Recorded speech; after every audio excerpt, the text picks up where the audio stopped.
दिल्ली सरकार ने पिछले 2-3 साल कड़ी मेहनत करके सभी लोगों से, एक्सपर्ट्स से, कंज्यूमर्स से, लोगों से चर्चा करके दिल्ली की इलेक्ट्रिक व्हीकल पॉलिसी तैयार की है। प्रदूषण को इलेक्ट्रिक व्हीकल पॉलिसी काम करेगी जो प्रदूषण को कम करेगी, हमारी अर्थव्यवस्था को बूस्ट करेगी और लोगों के लिए जॉब्स क्रिएट करेगी। ये भी रहेंगे। हमारा इसमें मकसद है स्पेसिफिक, अगर हम माइलस्टोन्स की बात करें, 2024 तक दिल्ली में जितने नए व्हीकल्स रजिस्टर होते हैं उसके कम से कम 25% नए व्हीकल्स 2024 तक इलेक्ट्रिक व्हीकल्स होने चाहिए।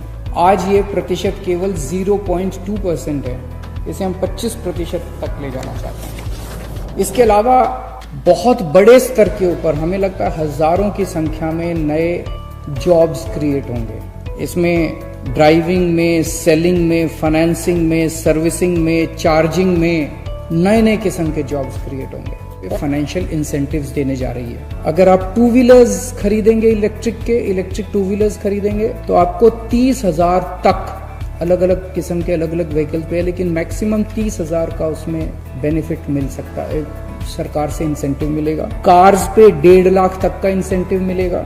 ऑटो रिक्शाज पे 30,000 तक का इंसेंटिव मिलेगा। ई रिक्शाज पे 30,000 रुपए तक का इंसेंटिव मिलेगा। और जो मालवाहक हैं, फ्रेट व्हीकल्स हैं, उस पे 30,000 तक का इंसेंटिव मिलेगा।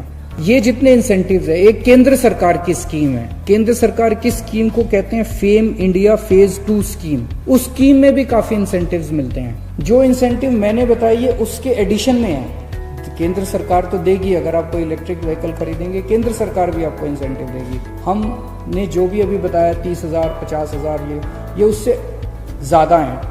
एक हम स्क्रैपिंग इंसेंटिव भी दे रहे हैं। बहुत सारे ऐसे लोग हो सकते हैं जिनके घर में अभी पोल्यूटिंग व्हीकल है, पेट्रोल का व्हीकल है, डीजल का व्हीकल है।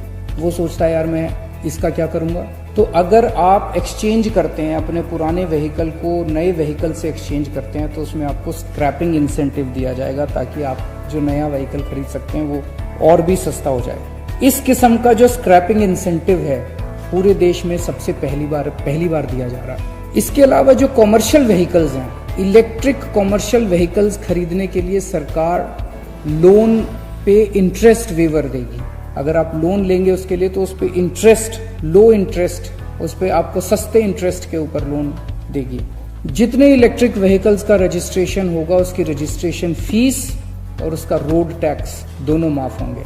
और अचानक आपकी चार्जिंग खत्म हो गई तो कहाँ जाओगे। तो इसीलिए पूरी दिल्ली के अंदर चार्जिंग स्टेशन बनाए जाएंगे। बहुत बड़ा चार्जिंग स्टेशन का नेटवर्क बनाया जाएगा और हमारा टारगेट है पहले 1 साल में हम लोग 200 चार्जिंग स्टेशंस पूरी दिल्ली के अंदर बनाने जा रहे हैं। तो पूरी हमारा मकसद है कि जल्दी से जल्दी इतने चार्जिंग स्टेशंस बने कि 3 किलोमीटर के दायरे में, दिल्ली में कहीं भी 3 किलोमीटर के दायरे में आपको एक चार्जिंग स्टेशन मिल जाएगा। का हमारा जो मॉडल है, आने वाले समय में दिल्ली की electric vehicle policy, electric vehicle model की भी चर्चा पूरे देश में होगी। और जैसे मैंने बताया, आज से 5 साल बाद मुझे विश्वास है दुनिया भर में जब इलेक्ट्रिक व्हीकल्स की चर्चा होगी तो उसमें दिल्ली की चर्चा होगी।